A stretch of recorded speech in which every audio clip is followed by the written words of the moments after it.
Alhamdulillahirabbil alamin wassalatu wassalam ala asyrafil anbiya'i wal mursalin wa ala alihi wa sahbihi ajma'in. Subhanaka la ilma lana illa ma 'allamtana innaka antal alimul hakim. Rabbi shrah li sadri wa yassir li amri wahlul 'uqdatam min lisani yafqahu qawli. Amma ba'd. Alhamdulillah ala ni'matil Islam, alhamdulillah ala ni'matil iman, wa kafa biha min ni'mah. Alhamdulillah, segala puji bagi Allah Subhanahu wa taala yang memberi kita hidayah Islam dan juga iman, memberi kita hidayah sehat, langkah, sempat untuk bisa kembali lagi duduk bersama-sama mengkaji syariatnya Nabi kita Nabi Muhammad sallallahu alaihi wasallam, mengkaji perkara-perkara yang diturunkan oleh Allah taala, mengkaji perkara-perkara yang Allah taala ingin hambanya ini hidup dengannya, dengan caranya, dengan segala sesuatu yang Allah taala contohkan lewat para nabi-nabinya Allah Subhanahu wa taala, dan di mana setiap nabi satu dengan nabi yang lainnya ini terhubung dengan hubungan yang amat sangat erat sekali. Tidak ada perselisihan di antara mereka, tidak ada perbedaan di antara mereka di dalam akidahnya.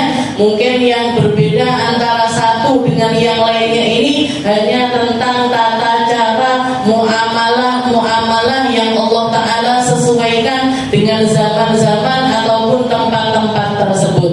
Dan sebagai penutupnya atau pamungkasnya yaitu adalah Nabi kita Nabi Muhammad sallallahu alaihi wasallam. Allah Subhanahu wa taala mengatakan di dalam Al-Qur'an, wa id akhadallahu mitsaqan nabiyina lama ataitukum min kitabin wa hikmah. Ketika Allah Subhanahu wa taala mengambil janji setia kepada seluruh nabi-nabinya Allah taala, ketika mereka diturunkan kitabnya, ketika mereka diturunkan hikmah dari Allah Subhanahu wa taala, Allah taala juga mengambil janji setia kepada mereka.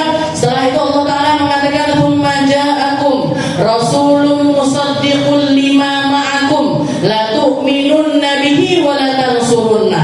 Dan nanti setelah masa-masa kalian akan datang seorang nabi yang bukan menyalahkan kalian tapi membenarkan apa yang telah aku datangkan kepada kalian. Seorang nabi yang akan memuliakan kalian, seorang nabi yang akan meninggikan derajat kalian, seorang nabi yang tidak mengolok-ngolok kalian, seorang nabi yang sejalan akidahnya dengan akidah kalian. Maka Allah taala mengatakan, aqrartum wa akhadtum ala dzalikum isri.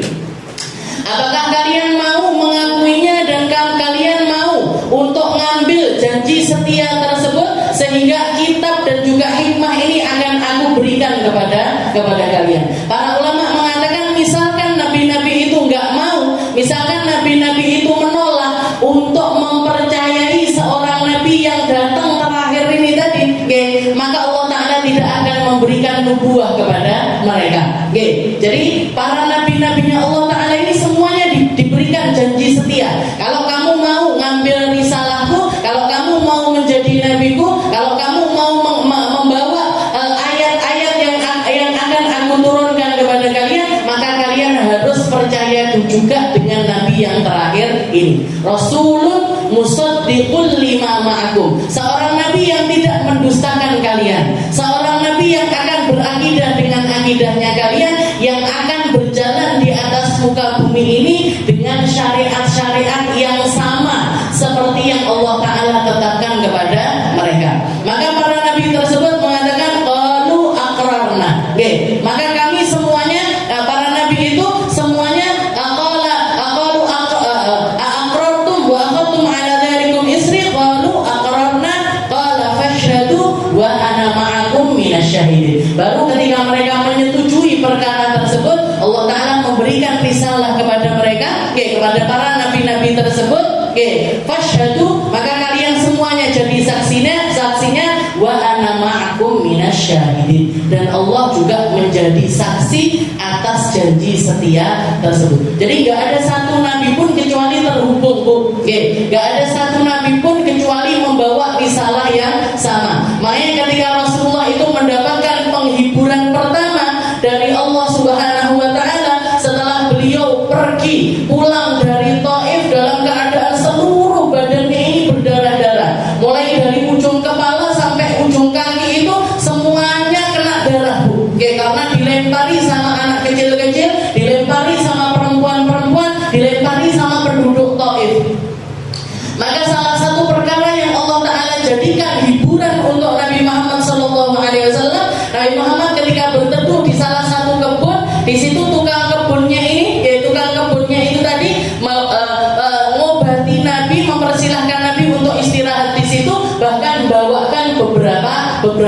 sabur, dari kebun tersebut. Setelah itu ketika ngobrol-ngobrol, kamu dari mana? Saya dari Naisabur, saya dari satu tempat namanya Naisabur. Maka Nabi Muhammad mengatakan, oh, min qaryati akhi Yunus bin Matta. Oh, kamu datang dari satu negeri yang sama dengan negeri saudaraku, yaitu Yunus bin Matta, Nabi Allah Yunus. Jadi Nabi Muhammad membahasakan para nabi-nabi yang lainnya ini dengan aku, dengan kalimat saudara. Saudara dalam arti apa? Saudara dalam arti seperjuangan, pembawa risalahnya Nabi, pembawa risalahnya Allah, pembawa kalimatnya Allah, pembawa segala sesuatu yang ingin Allah Ta'ala sampaikan kepada umat manusia. Jadi semua nabi-nabinya Allah Ta'ala itu sejalan. Makanya di dalam bab ini, Al-Habib Abdullah bin Husain bin Tahir mengatakan di dalam bab yang membahas tentang min wajibatil qalbiyah, perkara yang jadi kewajibannya hati kita adalah, selain kalau kemarin kita bahas tentang bughdud dunya wa bughdus syaitan wa bughdu ahlud dunya wa bughdu ahlul ma'asi, benci sama setan, benci sama orang-orang yang pikirannya tentang dunia melulu, benci sama para ahli maksiat, benci sama orang-orang yang melakukan kesalahan-kesalahan kepada Allah Subhanahu wa Ta'ala. Dan sebaliknya, yang harus kita cintai siapa aja? Kita cinta kepada Allah, kita cinta kepada kalamnya Allah, kita cinta kepada Rasulnya Allah, kita cinta juga kepada para nabi-nabinya Allah. Jadi nggak boleh milah-milah satu dengan yang lainnya, ini nggak boleh. Aku percayaku kalau Nabi Muhammad tok, Nabi Isa mau aku, Nabi Musa moh, Nabi Ibrahim moh, nggak oleh bu, nggak boleh. Saya maunya Nabi Musa tok, yang lainnya nabi-nabi yang lainnya nggak. Saya keren koyo emek Nabi Musa tok. Kenapa? Karena di Al-Quran disebut paling banyak diceritakan oleh Allah Ta'ala itu kisahnya Nabi Allah Musa. Setelah itu yang lainnya saya nggak percaya, nggak boleh. Ya, bahkan salah satu sebab Allah Ta'ala itu murka sama orang-orang Nasrani ataupun orang-orang Yahudi ini karena mereka memilah satu nabi dengan nabi yang lainnya. Geleme percaya sama nabi-nabi tertentu, nabi yang lainnya nggak mau. Nabi-nabi yang ini saya mau, kayak orang-orang Yahudi, mereka percaya mulai dari Nabi Allah Adam sampai Nabi Musa. Nabi Isa, Nabi Muhammad mereka nggak mau percaya. Nabi Isa, Nabi Muhammad mereka nggak mau percaya. Allah Ta'ala murka sama orang Yahudi. Yang bahkan dikatakan ketika kita baca di dalam surat Al-Fatihah itu, ihdinas siratal mustaqim siratal ladzina an'amta 'alaihim ghairil maghdubi 'alaihim waladdallin. Ada dua kelompok manusia yang kita minta perlindungan jangan sampai kita masuk di dalam dua golongan tersebut, yaitu golongan al-maghdubu 'alaihim. Al-maghdub, orang-orang yang dimurkai sama Allah. Para ulama menafsirkan siapa ini orang yang dimurkai sama Allah? Orang-orang Yahudi. Orang-orang Yahudi yang mereka menganggap mereka diturunkan Taurat. Mereka percaya sama Nabi Allah Musa, mulai dari Nabi Adam sampai Nabi Musa mereka percaya, tapi Nabi Isa, Nabi Muhammad mereka nggak mau percaya. Wa inil maghdubi 'alaihim. Setelah itu lanjutannya waladdallin. Dan juga jangan sampai kita masuk di dalam golongannya orang yang tersesat. Tersesat. Kalau yang pertama dimurkai sama Allah. Kalau yang kedua wong-wong saya kesasar. Siapa ini orang-orang yang tersesat? Orang-orang Nasrani. Kenapa orang-orang Nasrani ini kok dianggap tersesat? Karena mereka cuma percaya mulai dari Nabi Adam sampai Nabi Allah Isa. Padahal nggak garek si tok loh, cuma tinggal satu tok Nabi Muhammad SAW, tapi mereka memilih untuk tidak mempercayainya. Jadi maunya percaya mulai dari Nabi Adam sampai Nabi Isa. Nabi Muhammad mereka nggak mau percaya. Akhirnya dimurkai juga sama Allah Ta'ala. Tapi kalau umat Islam semuanya kita percaya. Makanya nggak ada ceritanya orang Islam ketika melihat orang-orang kafir ini bakar Al-Quran ikut-ikutan. Aku tak tak bakar Injil yo ada. Aku tak bakar Taurat juga nggak ada.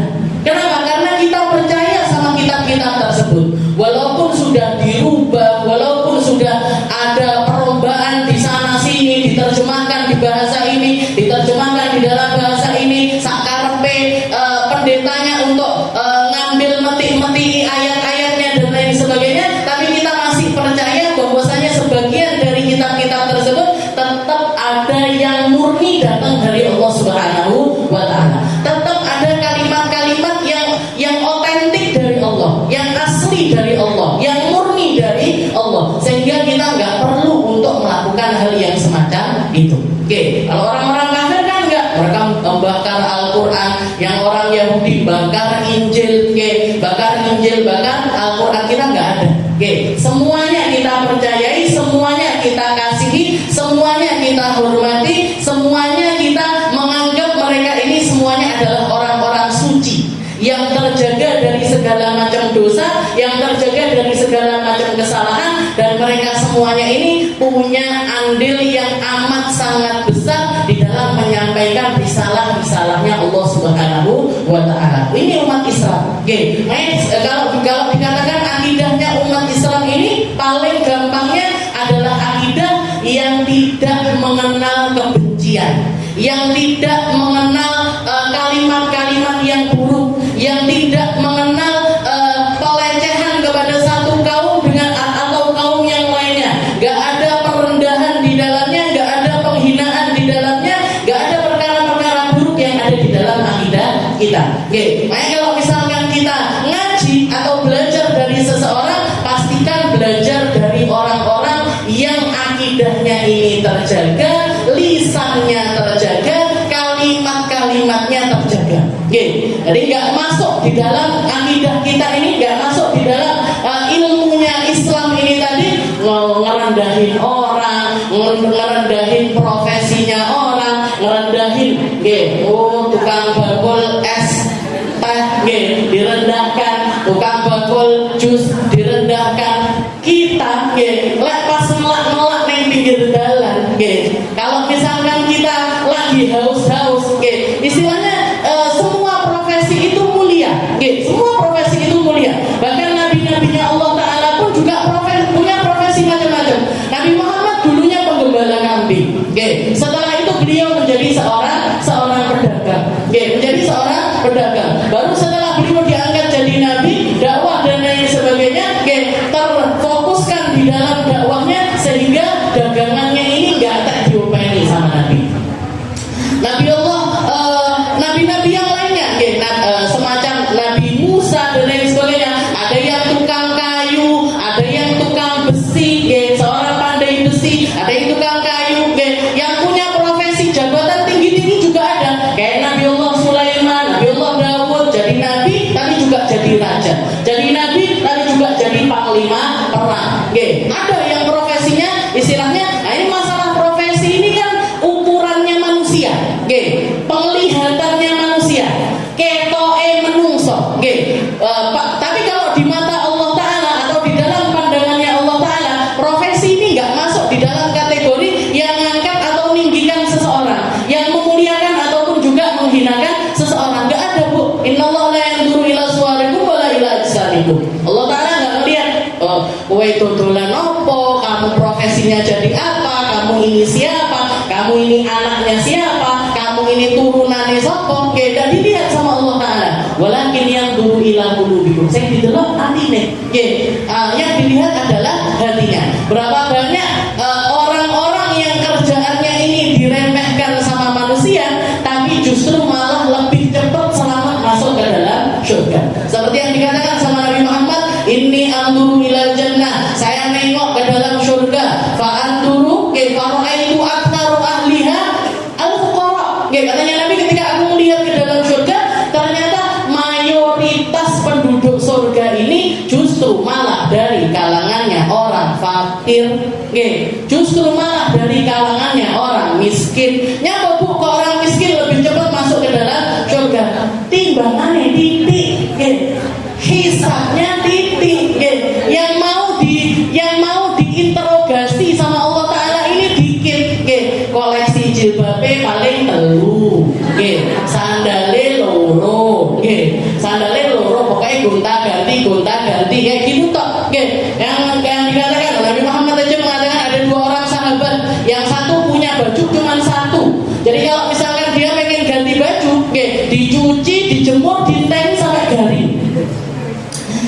dipakai lagi.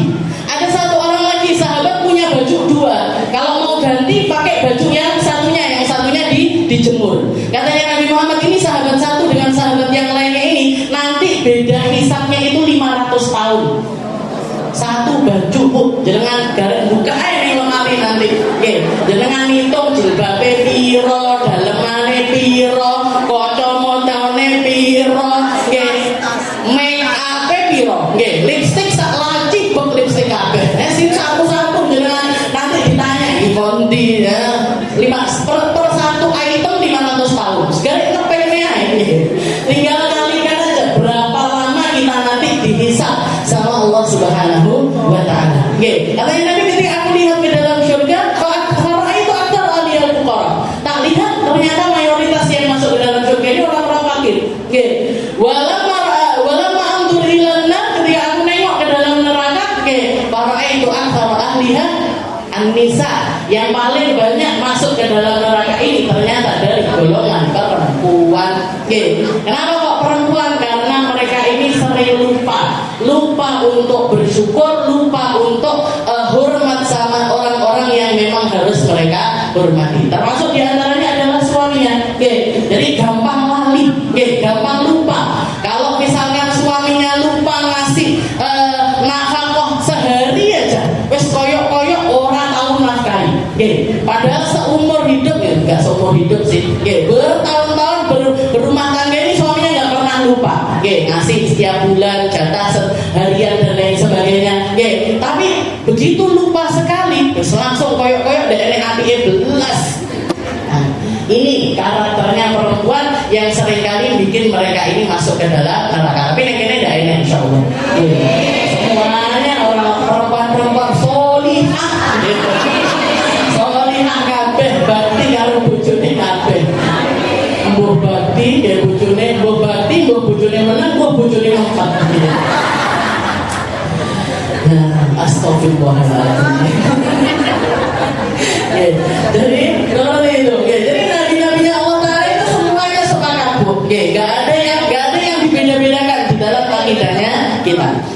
Jadi mahabbatu sairil anbiya illahi ta'ala. Jadi termasuk yang harus jadi keyakinannya kita. Kita cinta sama Allah, kita cinta sama kalamnya Allah, kita cinta sama Nabi Muhammad sallallahu alaihi wasallam, kita juga cinta sama semua nabi-nabinya Allah Ta'ala. Sairi anbiya'ihi ta'ala. Semua nabi-nabinya Allah tanpa terkecuali semuanya bisa menjadi kriteria untuk jadi qudwahnya kita, untuk jadi tauladannya kita. Orang yang lagi sakit bisa ngambil pelajaran dari Nabiullah Ayyub di dalam kesabarannya, di dalam doanya ketika bisa juga belajar dari Nabiullah Musa yang ketika berdoa minta sama Allah Ta'ala, wa idza maridtu fa huwa yashfin. Katanya Nabi Musa, ini Allah Tuhanku itu adalah Tuhan yang kalau aku sakit maka dia juga yang menyembuhkan aku. Innahu huwa yut'imuni wa yusqin. Allah Ta'ala yang ngasih makan saya, yang ngasih minum saya, dan kalau saya sakit Allah Ta'ala juga yang menyembuhkan saya. Jadi kalau orang yang sakit-sakit butuh sabar-sabar, bisa belajar dari Nabiullah Ayub. Orang-orang yang punya kepemimpinan, yang punya jabatan tinggi, bisa belajar dari Nabiullah Sulaiman. Bisa belajar dari Nabiullah Sulaiman yang ketika beliau ini kalau presiden sekarang ngomongnya belusuan. Jadi ngiteri umatnya, ngiteri rakyatnya untuk nyari tahu gimana keadaan mereka. Tapi kerennya Nabiullah Sulaiman ini, Bu, kalau presidennya kita masuk ke gorong-gorong, kalau Nabiullah Sulaiman ini terbang di awan. Jadi beliau pakai awan untuk nyari tahu, ini umatku yang di sini ben cepet. Karena helikopter nggak level Nabi Sulaiman. Helikopter nggak level, pesawat jet nggak level, pakainya awan, angin diperintahkan untuk ke arah sana, ke sana, ke sini. Yang ditumpangi sama beliau adalah awan. Ketika beliau nyari tahu tentang hal umatnya, ada satu petani yang lagi bertani, ada seorang petani yang sedang bertani. Ketika melihat Nabi Sulaiman ini, keliling-keliling di atas awan, katanya si petani ini, beliau mengatakan, Subhanallah, Masya Masya Allah. Betapa besarnya kemuliaan yang Allah Ta'ala berikan kepada Nabiullah Sulaiman. Weslah nabi, weslah rasul, duwe akeh, istanane gede, gitu. Punya seakan-akan dunia akhirat ini beliau punya. Dunia akhirat ini semuanya ada di dalam genggamannya Nabiullah Sulaiman. Nabi Sulaiman, ketika suaranya si petani itu keluar, disampaikan sama angin nyampe ke telinganya Nabiullah Sulaiman. Langsung turun, Bu. Langsung turun, disamperin si petani itu tadi. Setelah itu Nabi Sulaiman mengatakan, wahai petani, sungguh kalimat subhanallahmu dan kalimat masya Allahmu itu jauh lebih besar di sisi Allah Ta'ala ketimbang apa yang dimiliki oleh Sulaiman. Ketimbang apa yang ada di genggamannya Sulaiman. Kenapa kok seperti itu wahai Nabi Sulaiman? Karena kalimatmu itu batin indallah, karena kalimatmu itu dikekalkan sama Allah Ta'ala, kamu akan mendapatinya untuk kamu dapatkan pahalanya nanti di akhirat. Sedangkan Sulaiman serta kerajaannya Sulaiman, serta hartanya Sulaiman, serta jabatannya Sulaiman nanti bakalan ada waktunya untuk habis. Sekarang kita lihat mana istananya Nabi Sulaiman, mana kerajaannya Nabi Sulaiman, mana jabatannya Nabiullah Sulaiman, sudah nggak bisa kita rasakan lagi. Sedangkan kalimat tasbihnya si petani itu tadi sudah nyampe ke akhiratnya Allah, sudah ada di timbangannya si petani ini tadi yang akan dia dapatkan pahalanya sampai di akhirat kelak. Bahkan ketika kita menceritakan yang semacam ini, Pak petani ini dapat pahalanya. Nabi Sulaiman juga dapat pahalanya. Si petani ini juga dapat pahalanya. Jadi kalimat-kalimat yang kita baca subhanallah walhamdulillah wala ilaha illallah wallahu akbar, itu semuanya akan kekal pahalanya sampai akhirat. Sedangkan apa yang kita punya sekarang, bajunya kita, kendaraannya kita, tasnya kita, rumah dan lain sebagainya, kita mati sedudukannya begitu roh kita ini dicabut dari badan kita, sudah nggak ada harganya lagi. Sudah bukan milik kita lagi, sudah bukan ada di kepemilikan kita lagi. Punyanya siapa? Punyanya anak cucu, punyanya ahli waris. Bahkan kalau misalkan jenengan pakai gigi emas sekalipun, giginya dikasih emas kabeh, dikasih emas. Setelah itu ketika kita meninggal, anak cucu ini bilang jabut aja lah, dicabut, dicabut. Kalau anak cucu kita bilang cabut aja, lumayan 2 gram, 3 gram, 4 gram, nah cabut aja, dicabut, dicabut dari gigi kita. Ini loh perkara dunia, Bu. Kabeh ditinggal, semuanya nggak tersisa, semuanya akan dinikmati oleh orang-orang setelah kita. Sedangkan tasbihnya kita, wiridnya kita, zikirnya kita, sholawatnya kita nanti akan nyampe sampai ke akhirat kita. Jadi itu tadi wa mahabbatu sairi anbiya'ihi ta'ala bil imanu bihim wa ta'dhimihim. Jadi harus percaya sama mereka dan harus hormat dengan para nabi-nabinya Allah tanpa terkecuali. Wa mahabbatu sahabah. Setelah itu juga yang jadi akidahnya kita mahabbatu sahabah wa mahabbatul al wa mahabbatul muhajirin wal ansar wa mahabbatus sholihin. Cinta sama nabinya Allah, cinta sama para sahabatnya Nabi, cinta sama keluarganya Nabi, mau itu sahabat dari golongan muhajirin ataupun dari golongan ansar, serta cinta kepada orang-orang soleh. Ini 4 golongan yang harus masuk di dalam list orang-orang yang kita cintai. Cinta sama sahabatnya Nabi, cinta sama keluarganya Nabi, cinta sama keluarganya Nabi, cinta sama orang-orang soleh, cinta dengan orang-orang soleh. Jadi nggak terpisahkan ini, cinta sama sahabat, cinta sama keluarga. Ini 2 perkara yang nggak boleh lepas dari akidahnya kita. Gak boleh lepas dari akidahnya kita. Kemarin saya baru dengar kabar karena saya punya majelis, Bu, di Villa Satwika sana baca Hadrat Basaudan. Ada selentingan gak enak yang bilang kalau saya ini orang Syiah. saya dianggapnya golongan Syiah. Karena baca Hadroh Basaudan di situ termasuk ulama-ulama yang disebutkan ini adalah ulama-ulama min ahlil bait, dari keluarganya Nabi Muhammad sallallahu alaihi wasallam. Kalau jenengan baca kan ada Habib ini, Habib ini, Habib ini, itu semuanya turunannya Nabi. Anak cucunya Rasulullah sallallahu alaihi wasallam. Dia nganggap kalau saya ini orang Syiah. Karena katanya cinta sama keluarganya Nabi. Tapi dia lupa kalau orang-orang Syiah, tahu nggih golongan Syiah? Satu golongan yang sesat, Bu. Sukanya mereka mengaku cinta kepada keluarga Nabi, tapi mereka benci dengan para sahabat-sahabatnya Nabi. Benci sama Sayyidina Abu Bakar, benci sama Sayyidina Umar, benci sama Sayyidina Uthman. Padahal Abu Bakar, Umar, Uthman ini loh siapa? Sahabatnya Nabi, ya besannya Nabi. Nabi Muhammad ini loh kalau misalkan mau nikah sama seorang perempuan, kira-kira nyari tahu tentang orangnya, orang keluarganya yang mau dinikahin apa betul?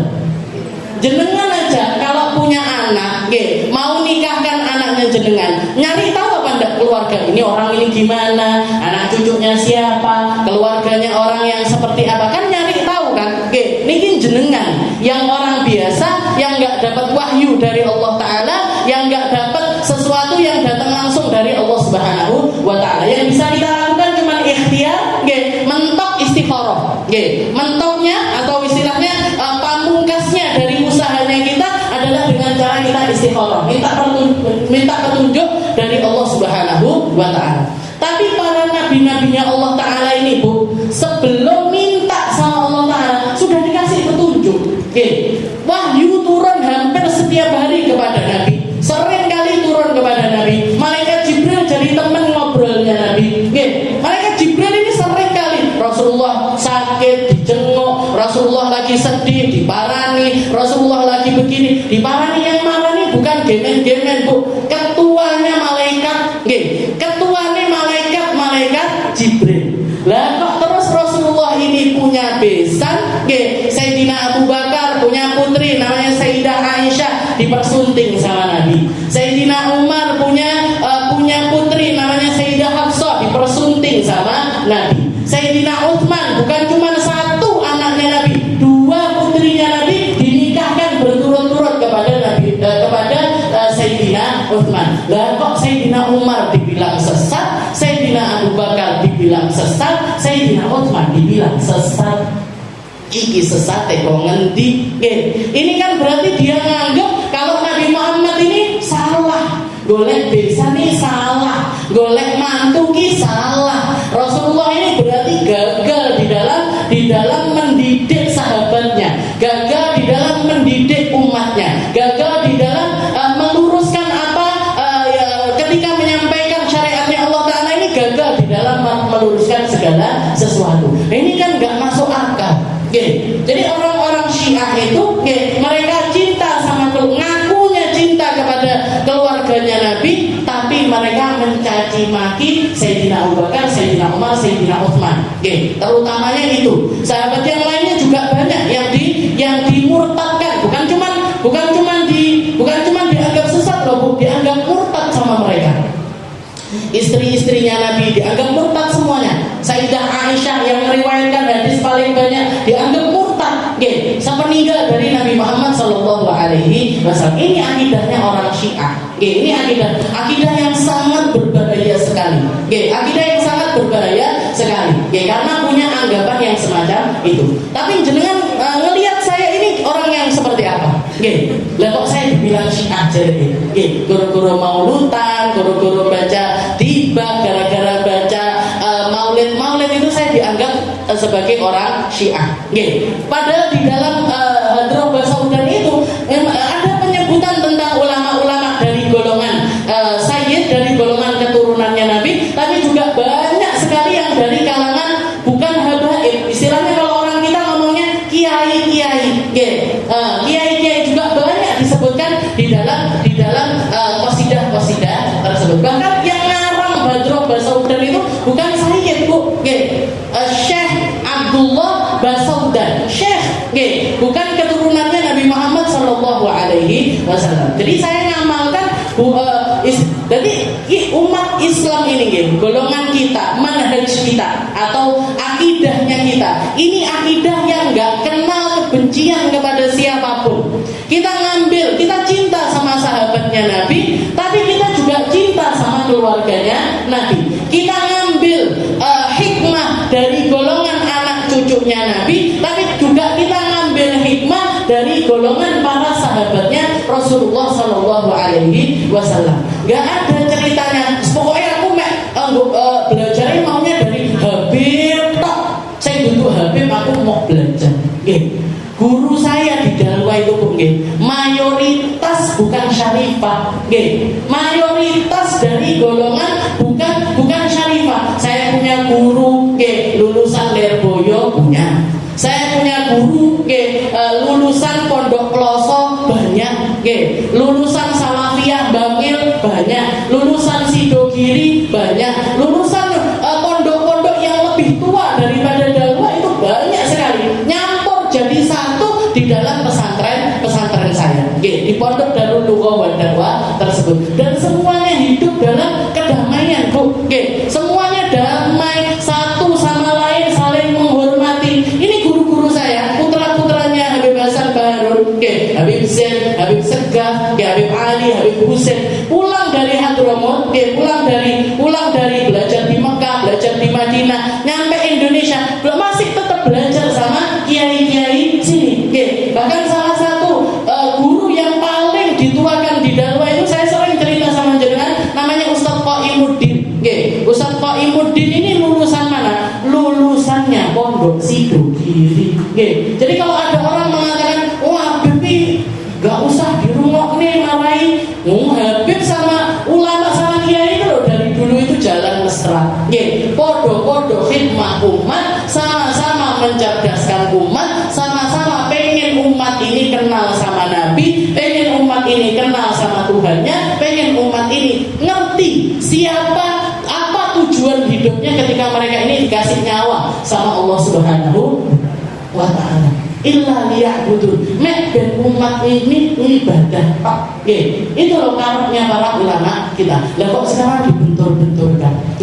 Yang ini Habib ini begini dan lain sebagainya, kiai ini begini dan lain sebagainya. Gak ada semuanya khidmah untuk umat dengan caranya masing-masing, dengan porsinya masing-masing, dan semuanya saling mendoakan.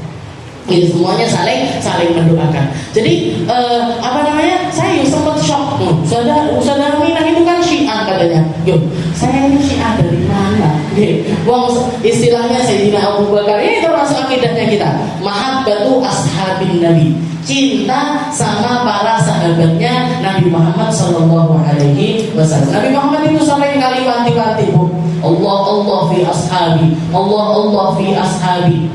La tasubbu ba'duhum ba'dun. Katanya Nabi Muhammad, hati-hati sama para sahabatku, hati-hati sama para sahabatku. Jangan kalian jadikan satu di antara mereka ini sebagai bahan caci makian.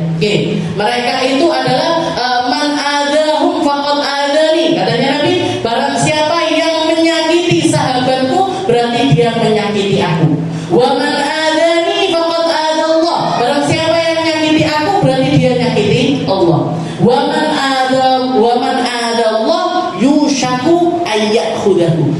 Kalau sudah Allah Ta'ala yang disakiti, yang dilakukan sama Allah Ta'ala kepada orang tersebut, mesti menghinakannya, mesti mengadabnya, mesti memasukkannya ke dalam neraka. Kalau sudah yang disakiti Allah Ta'ala, maka orang tersebut gak mungkin selamat. Gak mungkin selamat. Kita nyakiti petinggi negara kita aja, kemungkinan selamat angel, Bu. Gak usah petinggi, gak usah presiden. Kita nyakiti bupati, apa nyakiti takut apa enggak jenengan sama orang-orang yang punya jabatan.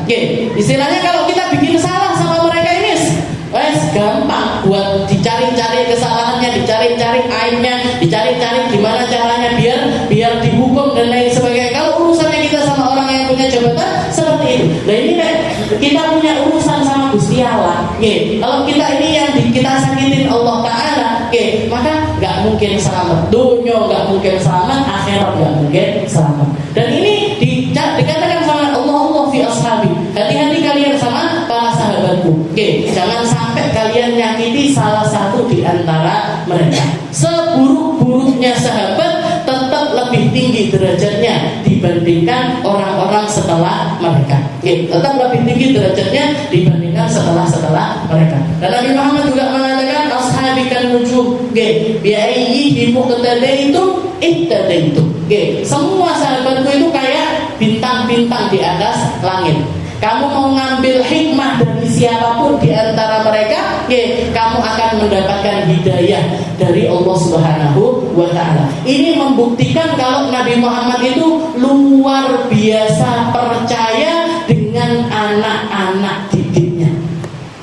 Nabi Muhammad itu sangat percaya dengan keimanan mereka, dengan kecintaan mereka, dengan tersampaikannya risalah kepada mereka, dengan pemahaman yang mereka serap, dengan apa yang Allah Ta'ala berikan kepada Nabi Muhammad. Setelah itu responnya para sahabat, Nabi Muhammad itu sangat-sangat percaya dengan para sahabatnya. Dan itu isyarat yang Nabi Muhammad berikan di akhir usianya beliau. Di akhir, di subuh hari Senin tanggal 12 Rabiul Awal tahun ke-10 Hijriah, Rasulullah menjelang dalam keadaan sakit yang sudah nggak bisa bangun lagi. Waktu subuh dikatakan waktu itu Rasulullah buka jendelanya beliau, buka tirai jendela rumahnya Sayyidah Aisyah, ngelihat para sahabat lagi jamaahan salat subuh, dan Rasulullah senyum dengan senyum yang luar biasa indah, yang dikatakan para sahabat itu sampai-sampai ketika sholat itu tidak ada yang khusyuk, pengen cepet-cepet keluar dari sholatnya karena saking gembiranya melihat Rasulullah ini sudah bisa duduk, sudah bisa senyum, sudah bisa nengok kepada para sahabat. Sebelumnya nggak bisa, Bu. Karena sakit yang sangat parah sekali, beliau cuma keluar untuk sholat Jumat. Khutbah itu pun dibopong. Di kanannya Sayyidina Ali, di kirinya Sayyidina Abbas, pamannya Nabi, dan juga Sayyidina Ali, menantunya beliau. Gak kuat, beliau cuman khutbah sebentar, habis itu dibopong lagi masuk ke rumahnya. Tapi di hari Senin tersebut Rasulullah senyum. Para sahabat menafsirkan, para ulama menafsirkan apa makna dari senyumannya Nabi ini. Rasulullah itu sangat percaya, marem banget karo para sahabat, marem dengan pemahamannya sahabat, puas dengan apa yang dengan penyampaiannya Nabi kepada mereka dan serapannya Nabi kepada para sahabat. Gak ada satupun yang dicela sama Nabi, gak ada satupun yang disalahkan sama Nabi, gak ada satupun yang dianggap oh ini bukan bagian dari sahabat, itu gak ada. Semuanya diakui sama Rasulullah Shallallahu Alaihi Wasallam. Apalagi orang-orang yang jadi pemuka-pemukanya seperti Sayyidina Abu Bakar, Sayyidina Umar. Sayyidina Abu Bakar, Sayyidina Umar ini pentolannya sahabatku. Khulafaur Rasyidin, 4 orang ini, Abu Bakar, Umar, Utsman, Ali, yang dikatakan sama Nabi Khulafaur Rasyidin, Huddu alaihim bin nawajid. Katanya Nabi tentang 4 orang ini, Huddu alaikum bin nawajid. Tentang akidahnya mereka, tentang syariatnya mereka, pegangi, gigit pakai gigi geraham. Maksudnya apa? Ini orang-orang yang gak mungkin sesat, gak mungkin sesat, gak mungkin salah di dalam kepemimpinannya mereka. Abu Bakar, Umar, Utsman, Ali. Ini pentolan sahabat. Kalau sahabat yang paling rendah aja diridhoi sama Nabi Muhammad SAW, diridhoi sama Allah Ta'ala. Allah Ta'ala bahkan radhiyallahu 'anil mu'minina. Allah Ta'ala itu ridho sama orang-orang mukmin yubayi'unaka tahta syajarah, ketika mereka itu membaiat Nabi di bawah pohon, di bawah pohon, atau yang kita kenal dengan bai'atul ridwan. Itu sahabat yang hadir di situ semuanya. Nas Al-Qur'an, jadi dinaskan di dalam Al-Qur'an, Allah Ta'ala ridho sama mereka. Radhiyallahu anhum wa radu an. Banyak ayat-ayat Al-Quran yang bahas tentang sahabatnya Nabi dan kedudukan. Muhammadur Rasulullah walladzina amanu ma'ahum asyidda 'alal kuffar ruhama bainahum. Muhammad itu utusannya Allah, dan orang-orang yang ada di sekitarnya ini, yang ada di sekitarnya Nabi, siapa yang di sekitarnya Nabi? Sahabatnya Nabi. Yang duduknya sama Nabi, ngajinya sama Nabi, sholatnya sama Nabi, ngapa-ngapain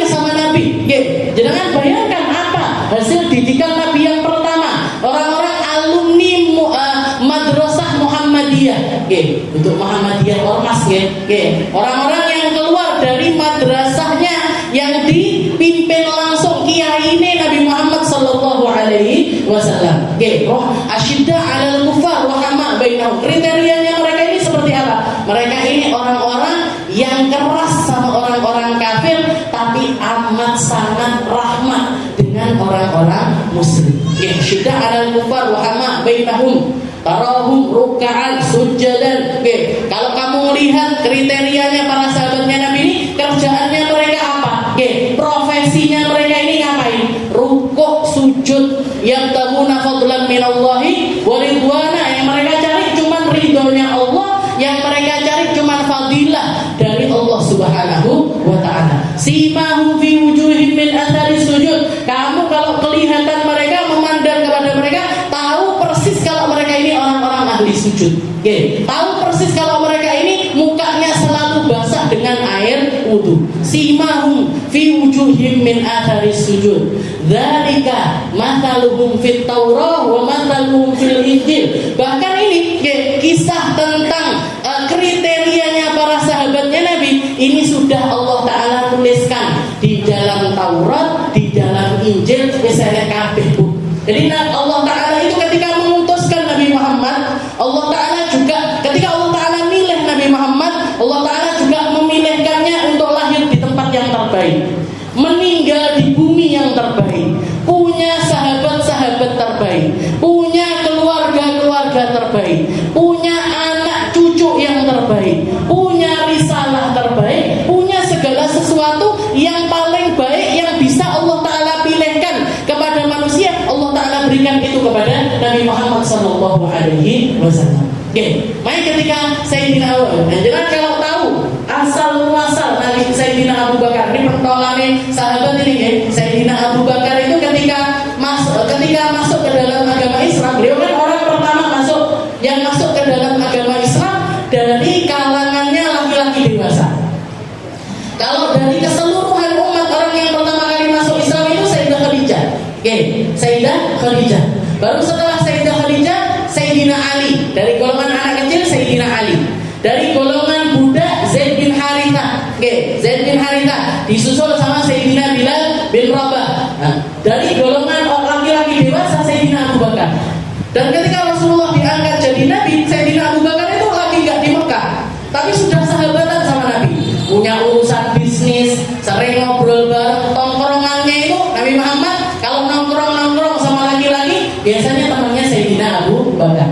Karena selaras akhlaknya, pemikirannya, caranya di dalam berbisnis dan lain sebagainya itu mirip sama Nabi Muhammad sallallahu alaihi wasallam. Sayyidina Abu Bakar ini sebelum Nabi Muhammad jadi nabi sekalipun, beliau seumur hidupnya mulai dari kecil sampai usia hampir 40, sekitar umur 38-37. Ketika Nabi Muhammad itu diangkat jadi nabi, ini Sayyidina Abu Bakar enggak pernah berzina, enggak pernah minum khamr. Enggak pernah berzina, enggak pernah minum khamr. Yang jadi kebiasaannya orang jahiliyah itu Sayyidina Abu Bakar enggak tersentuh hal tersebut. Tapi ketika Nabi Muhammad diangkat jadi nabi, Sayyidina Abu Bakar ini lagi ada di negeri Syam, lagi dagang di Syam. Ketika beliau di Syam, lagi dagang, Rasulullah sudah diangkat jadi nabi. Tapi kan jaraknya jauh. Palestina ke Mekah itu kan jaraknya jauh, perjalanan berminggu-minggu. Dikatakan Sayyidina Abu Bakar ini sempat mimpi, matahari jatuh, bulan jatuh, tempat di pangkuannya Sayyidina Abu Bakar, dipegang sama Sayyidina Abu Bakar, setelah itu dibungkus pakai rida. Nah, itu alamat yang dilihat sama Sayyidina Abu Bakar. Tapi beliau nggak ngerti maknanya apa, takwilannya apa, itu beliau nggak ngerti. Nah, ketika beliau perjalanan pulang, di tengah jalan lagi istirahat, ketemu ada orang tua renta, pakai tongkat, punggungnya sudah bungkuk sekali, mendatangi Sayyidina Abu Bakar. Ketika melihat Sayyidina Abu Bakar, langsung omongan pertama dari laki-laki tersebut mengatakan, "Amakiyun anta." Wahai engkau, wahai laki-laki, dimaksud Sayyidina Abu Bakar, apakah kamu ini orang Mekah? Apa kamu ini datang dari Mekah? Katanya Sayyidina Abu Bakar, "Nah, iya, saya orang Mekah." Setelah itu ditanya lagi, "Aqurasyiyun anta?"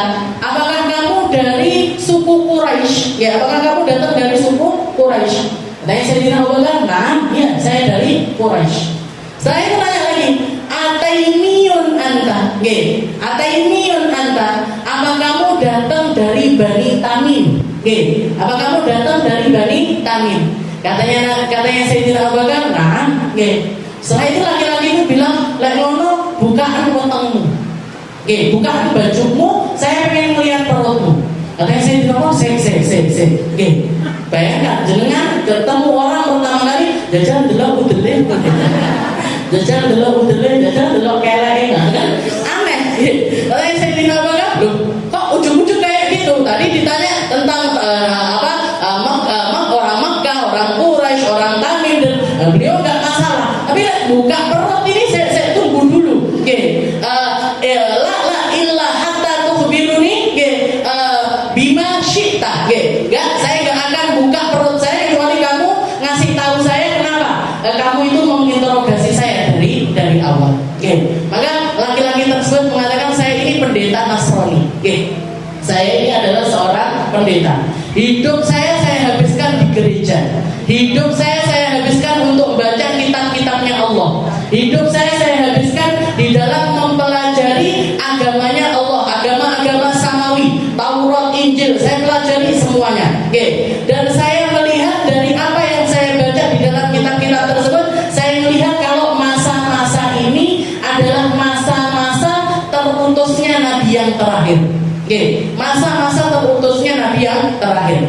Dia adalah seorang nabi, namanya kalau di dalam Injil itu Ahmad, lahirnya di negeri Mekah. Dan kalau saya melihat kamu dari awal, pertama kali saya melihat dirimu, wajahmu ini adalah wajah-wajah yang Allah Ta'ala ceritakan di dalam Injil yang akan menjadi sahabat Nabi yang terakhir.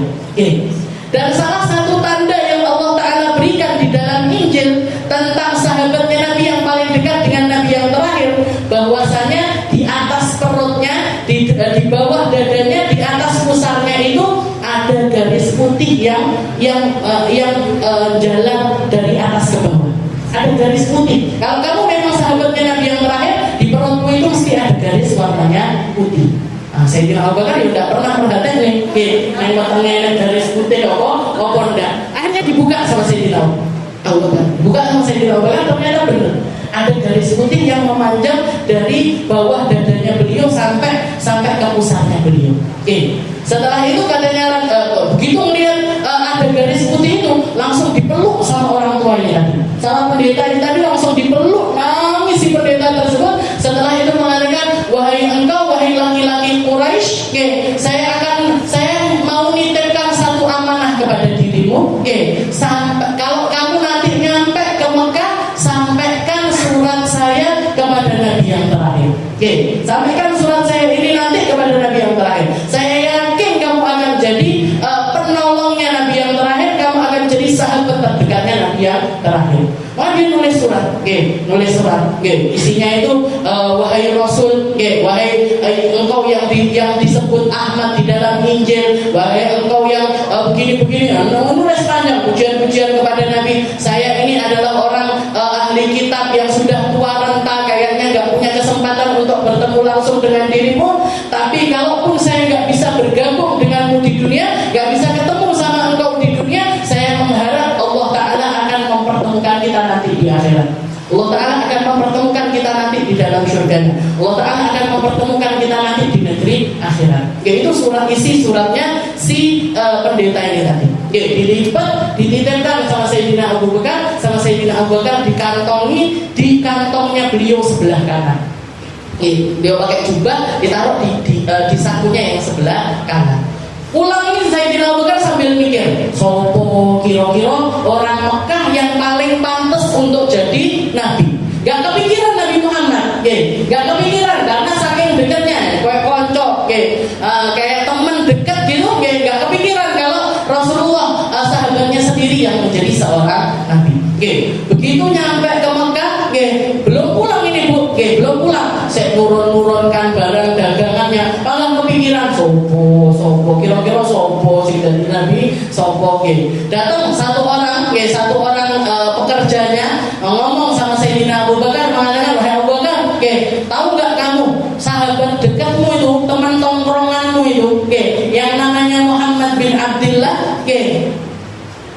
kana majnun, katanya dia wes gila, sudah jadi orang gila.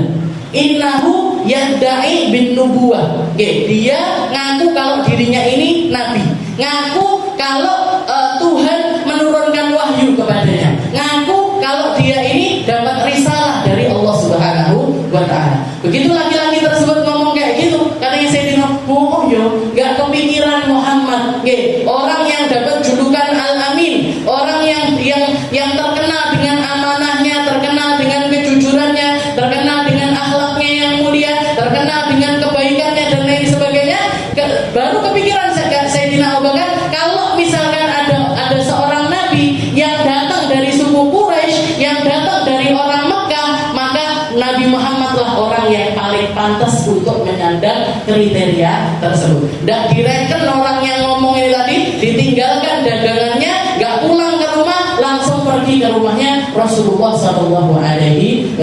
Disambut sama Nabi, dipeluk sama Nabi, didudukkan di sampingnya Nabi. Setelah itu Rasulullah cerita, wahai Abu Bakar, saya di hari ini, bulan ini, waktu ini, ketika saya lagi semedi di Gua Hira, datang kepadaku seorang malaikat. Dibacakan ayatnya, Iqra bismi rabbikal, diceritakan macam-macam. Dan istriku sudah masuk Islam, Sayyidina Ali sudah masuk Islam, ini sudah masuk Islam. Wahai Abu Bakar, jangan tunda waktumu, masuklah kamu juga ke dalam agama Islam. Ditawarkan agama Islam kepada Sayyidina Abu Bakar. Sayyidina Abu Bakar ini sebenarnya sudah mantap, sudah mantap di dalam dirinya, tapi butuh dorongan lebih. Butuh tinggal sak dorongan lagi, Maka katanya Sayyidina Abu Bakar di akhir, setelah Rasulullah menawarkan begini dan lain sebagainya, katanya Sayyidina Abu Bakar, ya Muhammad, inna lin nubuwah mu'jizah. Wahai Muhammad, sesungguhnya setiap nabi yang datang mesti punya mukjizat. Setiap nabi yang datang pasti punya sesuatu kelebihan yang ada pada dirinya. Fama mukjizatu, tunjukkan kepadaku apa mukjizatmu wahai Abu Bakar. Katanya Rasulullah SAW, mukjizatku, bukti dari kenabianku ada di kantongmu sebelah kanan. Bukti dari apa? Kebenaran dari risalahku sekarang sudah kamu kantongi, ada di kantongmu yang sebelah kanan. Langsung dipeluk sama Sayyidina Abu Bakar. Setelah itu Sayyidina Abu Bakar mengatakan, amantu bika ya Muhammad, amantu bika ya Muhammad. Wahai Muhammad, saya iman sama kamu, saya percaya sama kamu. Asyhadu an la ilaha illallah wa annaka rasulullah. Dan kamu sungguh benar adalah utusannya Allah. Dikeluarkan suratnya, disampaikan kepada Nabi Muhammad SAW. Karena Sayyidina Abu Bakar juga sudah baca isi suratnya. Orang pendeta Yahudi, pendeta Nasrani tadi sudah dibaca sama Sayyidina Abu Bakar, diberikan risalah itu kepada Nabi Muhammad SAW. Ini bu sahabatnya Nabi. Orang-orang yang semacam ini, orang-orang yang Allah Ta'ala percaya kepadanya, ridho kepadanya, istilahnya nganggep kalau beliau ini orang-orang yang pantas untuk dimuliakan. Kalau nggak dimuliakan sama Allah Ta'ala, nggak mungkin ditulis di dalam Al-Quran. Idkana fil ghar salisu salatah, gimana? Jadi orang yang nemenin Nabi di dalam gua ketika berhijrah bersama dengan Nabi Muhammad SAW. Orang yang ngapa-ngapain selalu sama Nabi. Dan ini kok dianggap murtad, dianggap keluar dari agama, dianggap sesat. Awake dhewe iki sapa untuk ngolok-ngolok Sayyidina Abu Bakar. Jadi akidahnya kita nggak ada yang tercela. Di antara keluarganya Nabi nggak ada yang tercela, di antara sahabatnya Nabi juga nggak ada yang tercela. Nah, nanti tinggal orang-orang soleh ini. Kalau di dalam dirinya orang-orang soleh, kita bisa milih. Untuk mencintai, nggak harus. Kalau secara umum kita cinta kepada semua orang soleh, tapi nggak harus punya sambungan khusus kepada semua di antara mereka, nggak harus. Kalau sama sahabatnya Nabi, sama keluarganya Nabi, sama para nabi-nabinya Allah Ta'ala, nggak boleh kita milah-milih salah satu di antara mereka, nggak boleh. Tapi kalau untuk orang-orang soleh, terserah. Jangan mau ngambil yang ini, percaya sama yang ini,